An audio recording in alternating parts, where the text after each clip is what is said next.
So everybody knows that either Anakin or Luke was the chosen one in Star Wars.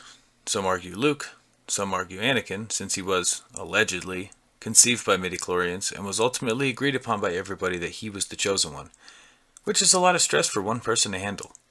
Just look at Harry Potter. He got loads of people killed, but that's a topic for a different time. I'm here to argue that Obi Wan Kenobi was the chosen one all along. I'm not sure if someone else has already made this video. I'm sure 30 seconds of research could tell me if it has been or not. But I don't really want to do that because it was my idea first. Kidding. But anyway, before we get started, if you enjoyed this video, be sure to like and share with people, subscribe to my channel for new content occasionally, and sit back, relax, and prepare to be blown away with how weak my argument is. Obi Wan Kenobi was an apprentice to Jedi Knight Liam Neeson. Qui-Gon Jinn. Chronologically, we see his first adventure aboard a droid ship in order to negotiate with the Trade Federation with his master. They go on adventures, picking up all kinds of pathetic life forms along the way. Long story short, he ends up defeating the first Sith that's shown himself in 1,000 years. He gets knighted and takes Anakin Skywalker, an insignificant pawn in the chess match between Obi-Wan and Palpatine for years, as his apprentice. They tell him he's the chosen one, which is a lot of pressure for a newly knighted Jedi to be able to mold into the quintessential Jedi, but it was all part of Kenobi's plan. He messed up his training big time for the 10 years in between Phantom Menace and Attack of the Clones.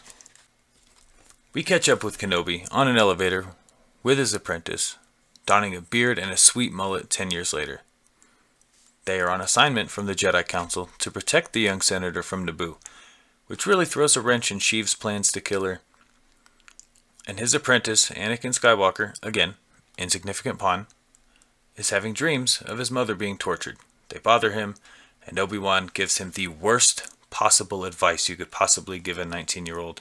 He says, and I quote, "Dreams pass in time." If he didn't want his Padawan to hate him, he should have said, "Hey man, that sucks. Maybe when all this is over, we can go check on her and tell the council we're going to go see the state of slavery on that planet, and if Watto will accept some credits." Anakin and Obi-Wan get separated on their adventures, and he goes off to Kamino after taking life advice from his 6-year-old.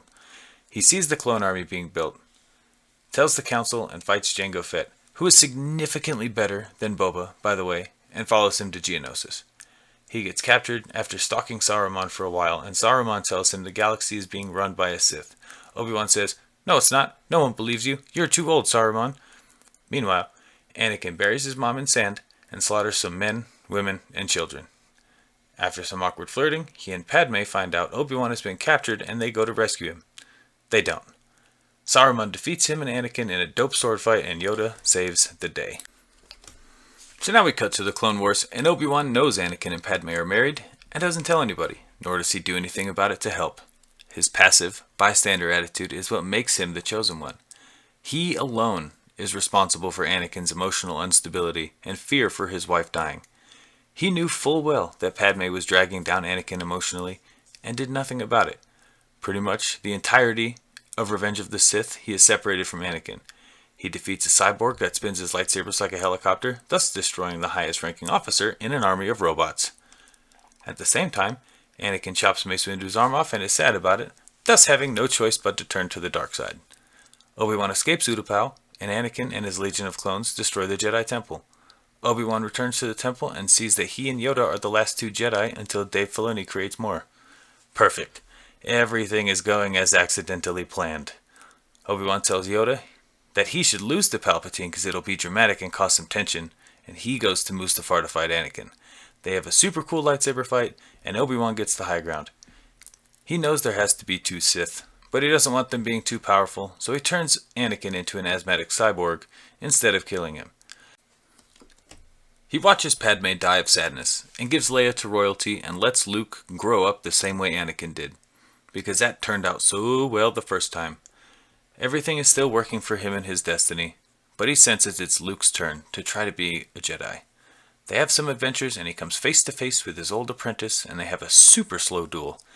Obi-Wan didn't manage to get Luke killed, so he yeets himself into the afterlife, becoming a Force ghost and not helping Luke in any way, shape, or form. 2 Jedi, 2 Sith still. Everything's good. Next, he oversees Luke's training on Dagobah and tries so hard to not get Luke to go fight Vader. He does anyway, and loses a hand in the process, and finding out he's his dad. When confronted about this, Kenobi backtracks and says he told him that, pissing Luke off again. They fight again, with Vader being defeated. Palpatine zaps Luke for a solid 2 minutes.